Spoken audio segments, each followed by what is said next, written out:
하나님 아버지, 어디서부터 와서 어디로 가는지 모르는 방황하는 인생들을 창조의 신비 가운데로 초청하여 주시니 감사드립니다. 이 시간 창조에 대한 말씀을 들을 때 나를 만드신 하나님, 나보다 나를 더 잘 아시는 주님을 알게 하여 주옵소서. 그래서 우리의 인생과 존재에 대한 근원적인 질문들이 물음표에서 느낌표로 바뀌게 되는 역사가 일어나게 하여 주옵소서. 예수님의 이름으로 기도드립니다.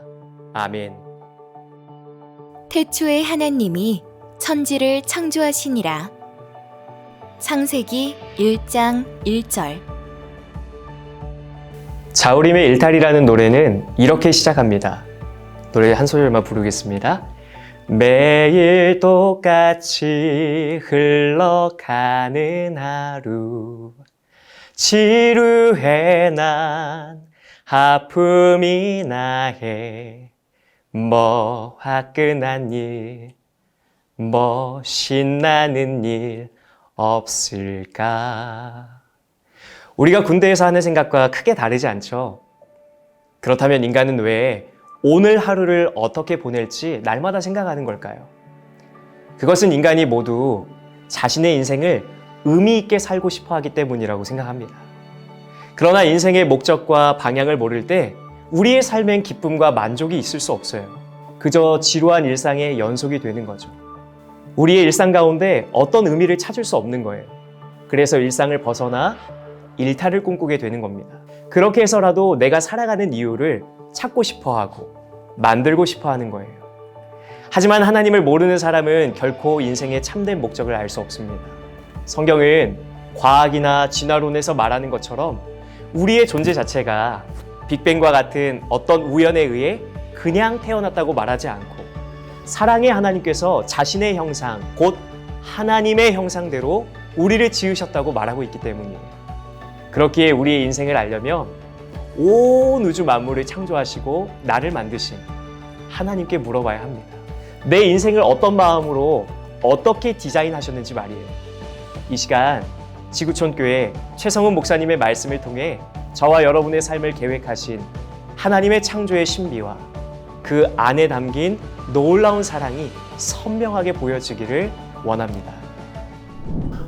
성경을 보면 창세기 1장 1절에 태초에 하나님이 천지를 창조하시니라 라고 성경의 첫 구절이죠. 이렇게 선포를 합니다. In the beginning. 참 우리가 삶을 살아나가면서 나의 존재가 어디로부터 왔을까라는 것을 우리가 생각을 합니다. 삶을 살다 보면 너무 바쁘다 보니까 이제 잊어버리고 살 때가 많아요. 우리 인생의 목적과 의미를 알아야지 사실 인생이 기쁨이 있는데 인생의 목적과 의미는 내가 어디로부터 왔는지를 생각하는 것이 너무 중요합니다. 어제를 알아야 오늘이 있는 것이고 내일이 있는 것이잖아요. 그런 의미에서 성경은 하나님께서 세상을 창조하셨다라고 이야기합니다.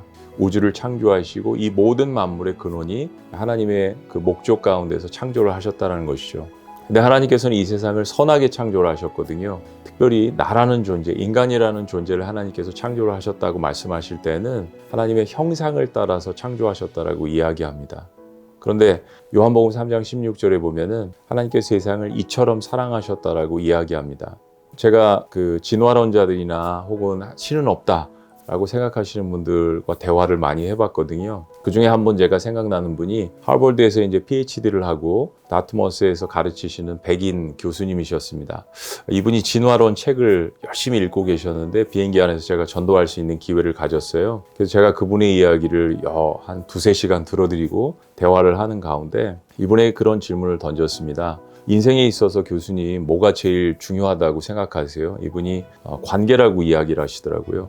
그러면 그 관계성 속에서 제일 중요한 건 뭘까요? 이분이 사랑이라고 이야기를 하시더라고요. 그렇습니다. 인간은 사실은 관계와 사랑이 제일 중요한 것 같아요. 근데 제가 요한복음 3장 16절을 이분에게 말씀드리면서 성경은 사랑에 대해서 이야기합니다. 하나님이 세상을 이처럼 사랑하사, 하나님이 교수님을 이처럼 사랑하사. 그런데 교수님, 진화론이라는 그 책 속에 혹은 빅뱅설이나 과학이나 이런 것 속에 사랑이라는 단어나 관계라는 단어를 찾을 수가 있을까요? 그때 교수님께서 눈동자가 흔들리시고 인생을 깊게 생각하시는 것을 제가 목격하게 되었습니다. 그러므로 인해서 창조에 대해서 말씀을 드리고 교수님을 이처럼 사랑하셔서 이 땅에 태어나게 하셨다는 것을 말씀을 드렸어요. 참 우리의 인생은 신비합니다. 자유의지도 있고 또 결정할 수 있는 것도 있고 그래서 고민도 하고 합리적인 생각들도 하게 됩니다. 이 모든 것이 하나님께서 인생을 창조하실 때 하나님의 형상을 따라서 하나님의 호흡이 우리의 삶 가운데 덧입혀져서 우리 인생이 이렇게 신비한 인생이 되었다라는 것, 그것을 꼭 여러분 인생 가운데 기억하셨으면 좋겠습니다. 하나님은 세상을 창조하시고 우주를 창조하시고 인간을 가장 사랑하셔서 인간을 이 세상 만물 가운데 만물의 영장으로 탄생하게 하셨습니다. 그래서 인간이 사실은 세상을 다스리잖아요. 엄청난 권리가 우리에게 주어져 있는 것입니다. 여러분 인생은 우연이 아닙니다. 이 땅 가운데 우연히 태어나는 것이 아니라 분명한 목적과 또 의미를 가지고 특별히 하나님의 형상을 갖고 태어났기 때문에 우리에겐 지혜가 있는 것이죠. 생각할 수 있는 힘이 있는 것입니다. 인간이 참 대단한 존재입니다. 우리가 죄 가운데 있고 또 어려움 가운데 있지만은 그러나 여전히 하나님의 그 형상에 대한 부분으로 우리가 창조가 되었다라는 것. 그래서 이 창조 세계에는 하나님의 사랑이 담겨져 있습니다. 하나님의 지식이 담겨져 있습니다. 내가 어디로부터 왔는지의 문제가 해결이 된다면 창조 세계에 대한 문제가 여러분 삶 가운데 자리 잡게 된다면 오늘을 살아가고 있는 것이 큰 의미가 있는 것이죠. 그리고 내일을 살아가는 것에 대한 염려나 두려움도 없게 되는 것입니다. 창조자이신 그 하나님은 오늘 나를 구원하시고 내일을 이끌어 나가시는 주관자이십니다. 그래서 이 창조 세계에 대해는 창조 세계에 관한 것에는 엄청난 신비와 또 엄청난 하나님의 사랑이 담겨져 있습니다. 그런 의미에서 창조에 대해서 한번 공부해 보시고 창조에 대해서 여러분이 마음을 쏟아 부으신다면 오늘이 의미 있는 삶으로 될 것 같습니다. 하나님께서 여러분을 당신을 너무나도 사랑하십니다. 감사합니다. 기도하겠습니다. 하나님 아버지, 이 세상이 아무런 목적도 없이 존재하는 것이 아니고 나 또한 우연이라는 이름으로 그저 세상에 던져진 존재가 아님을 알게 하여 주시니 감사드립니다. 하나님의 그 차고 넘치는 충만한 사랑으로 온 우주 만물을 창조하시고 하나님의 형상대로 우리를 지으셨다고 말씀하신 주님, 그 하나님의 선하신 창조가 곧 사랑임을 깨닫게 하여 주옵소서. 그리고 죄로 인해 깨지고 망가져버린 이 세상을 이처럼 사랑하사 독생자 예수 그리스도를 보내주신 하나님을 창조의 주인으로 인정하고 고백하게 하옵소서. 그래서 창조주 하나님이 오늘도 나를 구원하시고 우리의 내일을 인도해 가시고 이끌어 가시는 주관자 되심을 믿게 하여 주옵소서. 예수님의 이름으로 기도드리옵나이다. 아멘.